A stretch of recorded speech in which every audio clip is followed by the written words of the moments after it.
Okay, let's unpack this. Welcome to the deep dive. Today we're plunging into quite a stack of sources, actually, all centered around this intense Cold War thriller, Stephen Hunter's The Day Before Midnight. We've got bits from the book itself, some really glowing reviews talking about the tension, the plausibility. Plus, there's this interesting author's note about, bending reality a bit for the story, and these key moments that just drop you right into the action, into the shoes of these characters facing this impossible situation. Yeah, it's quite a package. So, our mission today in this deep dive is really to navigate this whole high stakes scenario that the sources lay out. We're going to explore the hidden strategic assets, the kind of desperate plans on both sides, and also the surprising human details, the stuff that makes the narrative really tick, all while trying to figure out why this fictional crisis feels so real, so potent, and what it tells us about the world it depicts. Get ready for some aha moments, hopefully. Absolutely. And what's really fascinating, I think, about these sources is how they take a very specific, almost technical scenario, seizing this missile silo, and use it to explore much bigger questions. Oh, It's about human nature under just unimaginable pressure. It's the clash between these big strategic ideas and the messy reality of individual lives, right. and how weaknesses, vulnerabilities can just pop up in the most unexpected places. Mhm. Sometimes technical, sometimes personal. The sources really give us a detailed look at all those moving parts. Totally. And this whole crisis, it really hinges on one very specific place, doesn't it? A location you wouldn't necessarily expect to be the center of, a potential global catastrophe. Exactly. The sources, they take us right away to this missile silo. It's tucked away in South Mountain, Maryland. Now, the author does mention, taking some creative liberties with the actual geography, Okay. making the mountain itself maybe a bit more of a significant obstacle than it is in real life just for the story. So, inspired by the location, but definitely ramped up for drama. Got it. And this isn't just any old silo, right? It's housing a very specific, very crucial asset, the MX missile. Yes, the sources call it missile experimental, but they make it really clear it's no longer an experiment. Hmm. And the language they use about it is incredibly striking. Things like a headhunter, a Kremlin buster, a leader killer, an assassin. Wow. That tells you its purpose right there. It's pretty intense language. A headhunter. What does that mean, like, strategically? It's not about just flattening a city then. Precisely. That language isn't just for show. It really highlights the strategic shift this missile represents. Yeah. Its whole design is for precision strikes against what they call Soviet super hard sites. Super hard sites. Yeah, their deepest command centers, missile silos, leadership bunkers, the really tough targets. The sources detail its capability. It carries W-87 warheads, each around 3.5 kilotons. The total package is about 35 kilotons. The point isn't mass destruction, is to cut the head off cleanly and surgically, basically crippling the Soviet ability to hit back in a nuclear war. So it's a decapitation strategy. Yeah, exactly. Embodied in a missile. Wow. So the missile's technical specs directly define the massive stakes of someone getting control of it. And the silo itself, it sounds incredibly fortified. It really does. It's built into an old Titan prototype silo, which is kind of interesting historical footnote. Access to the critical bed, the launch control facility, or LCF, is only by elevator. Just an elevator. Just an elevator, and that LCF is protected by this huge 11-ton titanium blast door. 11 tons. Yeah. And the whole thing's controlled by a mainframe computer, also sheathed in titanium. The sources really emphasize how resilient it's designed to be. It can launch independently, it's resistant to external attacks like napalm. In fact, damaging that mainframe computer would actually just lock the doors permanently. Solid steel bolts slam shut. Huh. So trying to bomb or shoot your way in would basically just seal it tighter. You have to get inside. Right. You can't brute force it easily. And there's a physical key involved too, like an actual key. Yes, a key vault with a specific launch key. The missile officers inside, guys like Hapgood and Romano mentioned in the sources, they lived with this immense responsibility. Maybe, believing that their presence, just guarding this ultimate weapon, was somehow a guarantee of peace. Yeah, quite poignant, isn't it? Especially given what happens next. It really is. And that author's note keeps reminding us, okay, this is fiction, Yeah. but those details, the procedure, the security flaws, they're crucial for building the tension, which brings us right to the moment that security is just completely shattered. Yeah, the attack is described with just brutal efficiency. It's incredibly swift, violent. The topside security is taken out almost instantly. A guard, O'Malley, is shot. The attackers are clearly professionals. Black combat fatigues, masks, silenced Uzis. This isn't some random group. They know what they're doing. How do they even breach the perimeter fence initially? They use plastic explosives, placed carefully under the fence, set off by a delay firing device. It's precise, not just blowing a hole. Calculated. Very. And critically, they bypass the standard elevator security. They use the SAC daily PLL code, The PLL code. Strategic Air Command's Permissive Action Link Code. It's essentially an emergency access bypass. The scary thing is the missile officers inside weren't even supposed to know about this bypass capability from the outside. But the attackers did. Whoa, okay, that's one of the first really big signs they have serious inside knowledge. Exactly. Accessing the LCF, the control center, with an emergency code that's genuinely chilling. Yeah, And inside, the confrontation sounds incredibly dramatic. it is. Hapgood and Romano, the officers, they realize what's happening. Hapgood makes a run for the key vault to secure the launch key.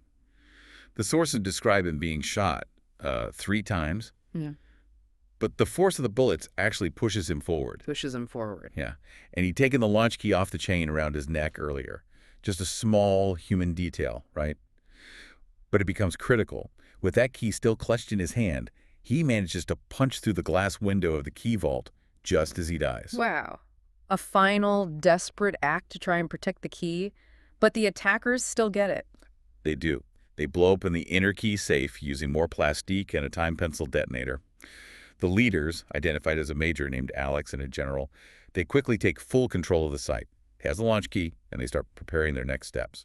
And those next steps involve dragging some very unwilling people into this nightmare. That's right.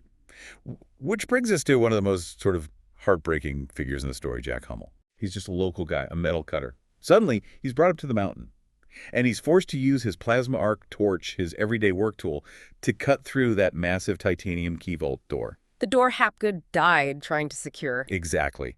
His ordinary skill becomes the key, literally, to potentially unlocking global destruction. The sources capture his growing horror. He finally figures out what's really going on and asks the general, "You're going to start World War III." In the general's response, it's chilling. It really encapsulates his mindset. "No, I'm going to finish it." That's what he says. And Jack, he's only doing this because his family is being held hostage. Pure coercion. Right.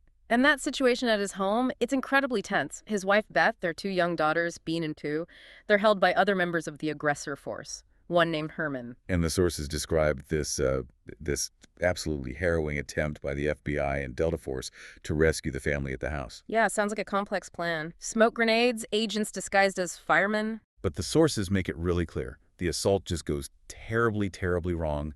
It's a complete failure. Oh, no. 2 members of the rescue team are killed. And in the awful chaos, the crossfire, FBI agent Uckley, he's trying desperately to help Beth Hummel escape. And he accidentally shoots and kills her. Oh, God. That's devastating. The rescuer accidentally. Wow. It's just a brutal illustration of how even the best intentions, the best plans, can just completely fall apart under pressure. And the cost is paid by innocent people. Herman, the captor, he's wounded, but manages to get upstairs and commit suicide. The little girls survive physically, but they're deeply traumatized. And Agent Uckley. Left with this just crushing guilt, total sense of failure. It really shows the human fallout far away from the strategic center of the crisis. So while these incredibly personal tragedies are unfolding, back at the top levels of government, there's this frantic scramble to figure out what is happening. Who's behind this? Exactly. The president, Joint Chiefs, FBI, CIA, everyone is just scrambling for information, for answers. A key piece of intel comes from this message sent from the captured silo, signed Commanding Officer, Provisional Army of the United States. And it quotes the abolitionist John Brown. John Brown. Interesting. And they use this message, this quote, to build a psychological profile of the leader inside the silo, Aggressor 1. Yeah, and the profile they come up with is incredibly detailed and, frankly, pretty unsettling. They describe him as possibly a paranoid schizophrenic, but with a high IQ, immense willpower, charisma, but also ruthless, narcissistic, lacking perspective, an expert tactician, a problem solver, maybe from a broken family. It's a very specific, very dangerous mix. And this is where Peter Thiokol enters the picture in a big way. He's this strategic thinker from Johns Hopkins Applied Physics Lab. And crucially, he actually designed the South Mountain security system himself. That's right. He's an expert on what the sources call strategic reality. He even wrote a book about decapitation strategy. The very strategy the MX missile seems built for. Exactly. And Thiokol has this moment of profound, deeply unsettling recognition.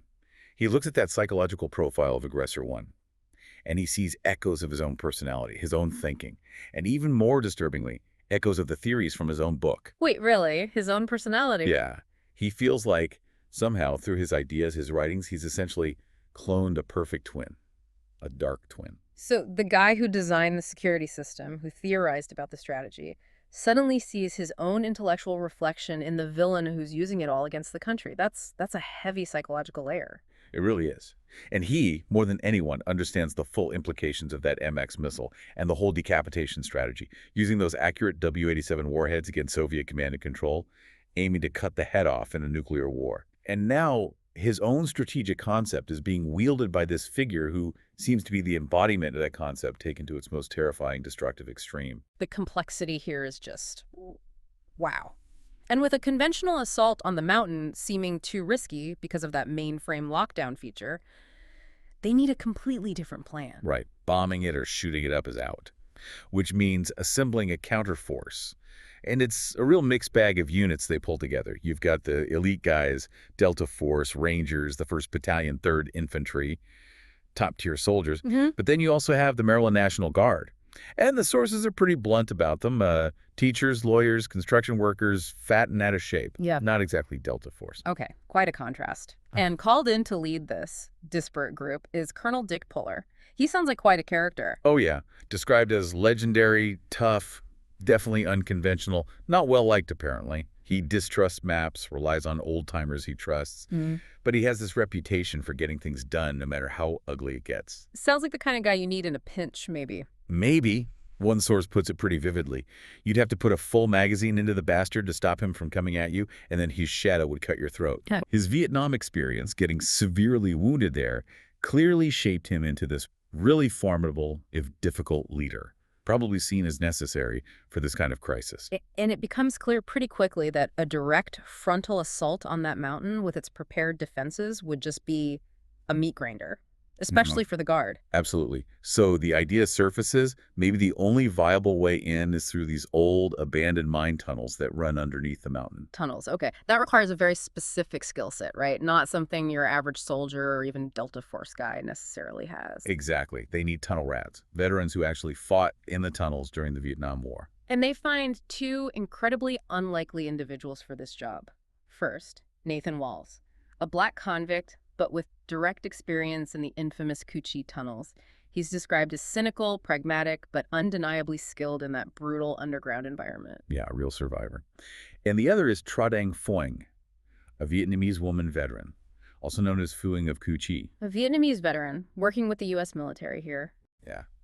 She's described as stoic, very quiet, but driven by this incredibly powerful personal motivation, a desire to stop bombs from burning children, something clearly drawn from her own traumatic past in Vietnam. Wow, their unique, specialized knowledge. Yeah. And just pairing them together, a black American convict and a Vietnamese woman veteran, that's one of the most compelling parts of this whole counterplan. It really is. Yeah. An unlikely alliance born of desperate necessity. But before they can even get into those tunnels, Puller, the commander, he orders that frontal assault anyway, using the Maryland National Guard. He does.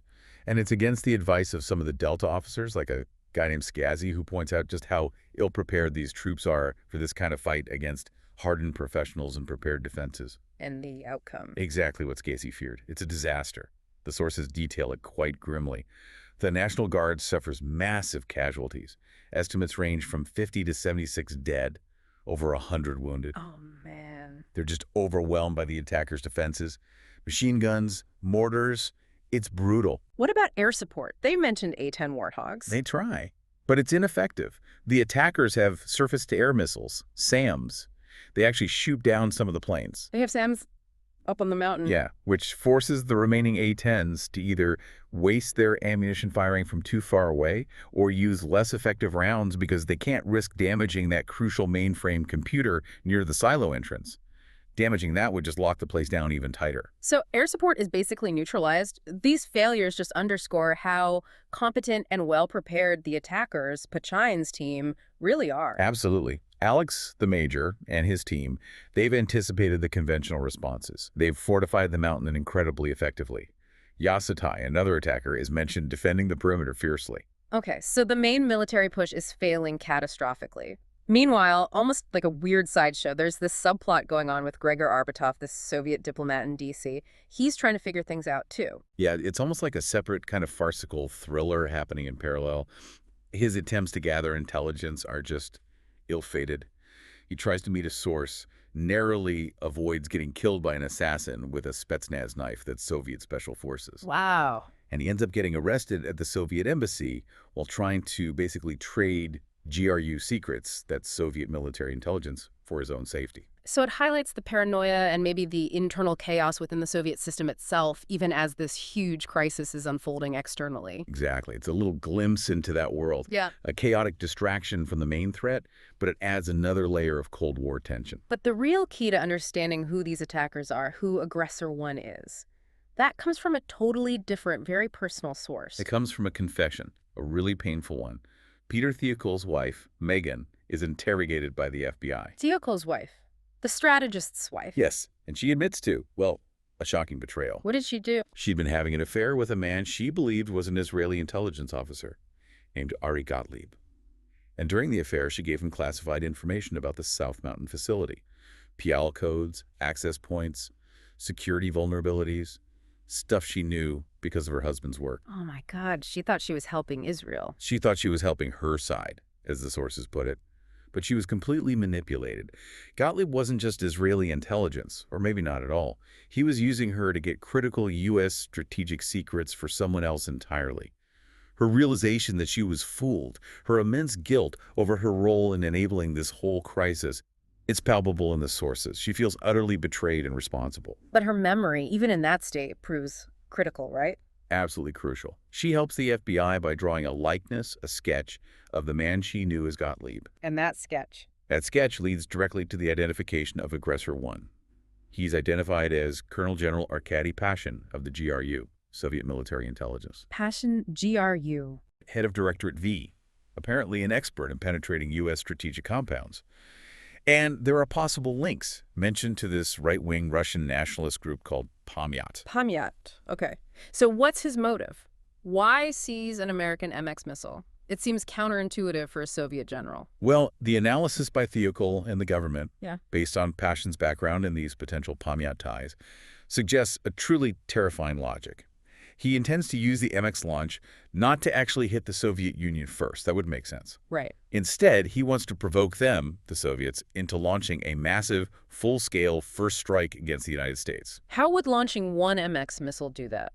By hitting Soviet command and control centers, those super hardened sites. By decapitating their leadership with those precise MX warheads, he forces their hand. Their system is designed to retaliate massively if leadership is hit and control is lost. So he triggers the very Armageddon the missile was designed to potentially prevent by deterring a Soviet first strike. Exactly. He believes this massive Soviet retaliation will destroy America, paving the way, in his mind, for a resurgent Russia, fulfilling that extreme Pamyat nationalist ideology. That is a truly world-ending strategy, born from this warped ideology. It is. And Peter Thiokol's earlier feeling, that eerie sense of having cloned a perfect twin, it becomes chillingly literal. Pashin is the radical, destructive, applied version of Thiokol's own abstract strategic concepts. So the clock is ticking down. The conventional attacks have failed miserably. The villain and his insane motive are revealed. The only hope seems to lie underground with Walls and Fu. And Peter Thiokol, again, provides the crucial insight needed to even get them there effectively. He's looking at an aerial photo of the mountain, and he spots something everyone else missed. Huh? A creek on the north side of the mountain. A creek. Yeah, a creek that was apparently created during the silos excavation years ago. It wasn't on the older maps the military was using. Ah, so it's a hidden pathway, essentially. Exactly. It offers a route to bypass Pashin's main defenses on the mountain slope, potentially leading towards the less defended area near the elevator shaft access. That's the breakthrough they needed. Pull her axe on it. Immediately, he seizes on this, directing troops. The sources imply it's likely the remnants of a battered National Guard may be reinforced up this creek bed, a flanking maneuver. Okay, so there's a renewed push topside. Meanwhile, Walls and Fuang are already deep inside those old mine tunnels. How's that going? It's incredibly dangerous. The sources paint a really grim picture. It's pitch black, the tunnels are narrow, unstable, prone to collapse. Sounds terrifying. And they're not empty. They run into Soviet soldiers hidden down there too. They Right. left guards. So there's close quarters combat in the dark. People get injured. One character, Witherspoon, is blinded. Oh, God. But Walls and Fiume, they're uniquely suited for this, right? They're specific experiences. Absolutely. Thorne's stillness, her almost sixth sense for danger in confined spaces, Wall's cynical determination, his brutal Ku-Chi experience. Mm. They manage to navigate this literal underground labyrinth. They fight their way through. Their goal is to find a way up, right? To get into the silo complex from below. Exactly. They're searching for a shaft, a vent, anything. Right. And eventually they locate some kind of pipe or access shaft leading upwards towards the level of the launch control facility. Okay. This brings us to the climax. It feels like everything is happening at once now. A frantic race against that launch countdown. It really is. Walls and Fung ascend this shaft. Walls reaches a door near the control room level. He forces his way inside. There's this line where he calls the control room the white man's brain, which just speaks volumes about his perspective, his alienation from this whole strategic world. He gets in and locks the door behind him. What does he find inside? He finds the bodies of the dead missile officers, Hapgood and Romano. He sees the main launch console. And then he hears Betty, the automated computer voice, announcing that launch is imminent. The terminal countdown has started. Why now? Because Panjin or his men inserted the launch keys into the console earlier. Once the keys are in, after a set period, the system initiates an automatic launch sequence. It's a failsafe, ironically now working against them. Okay, so the countdown is real. At the same time, Peter Thiokol, the strategist, he's injured, but he knows he might be the only one who can stop this launch abort sequence. He's trying to get to a phone topside. Yes, he's making his way through the chaotic combat zone on the surface, desperately trying to reach a working phone line. He finally gets through, dials the number for the phone inside the LCF, and Walls answers it. Wow. The convict underground and the strategist on the surface connected by a phone line amidst chaos. It's this incredibly tense, high-stakes conversation across battle lines. Peter, drawing on his intimate knowledge of the system he designed, tries to talk Walls through the complex launch abort sequence. He gives him specific buttons to push on the console. PAM. PAM. Right. Peter knows there's one more button needed, a B, but in the chaos and his own injury and panic, he can't immediately recall the full sequence or where the B is. And then the phone line gets cut. Yeah, cut by the fighting outside. Peter's frantic. He has to race to find another phone. He's taking fire, needing covering fire from Delta soldiers nearby. And Walls, down in the control room. Under just unimaginable pressure, burning with shame, as one source puts it, struggling to understand this technical jargon from a world completely alien to him. He's frantically pushing the buttons Peter told him, PAIM. He's looking desperately for a B button, but he can't find one labeled B. While this is happening in the silo back in Washington, D.C., that side plot with Gregor Arbutov reaches its own climax. Yes. Very briefly, the sources describe him confronting this woman, Magda Goskarian, in the embassy's wine cellar. She turns out to be Passion's lover, completely mad. She reveals she killed another Soviet official, Klimov, and she's got a suitcase bomb.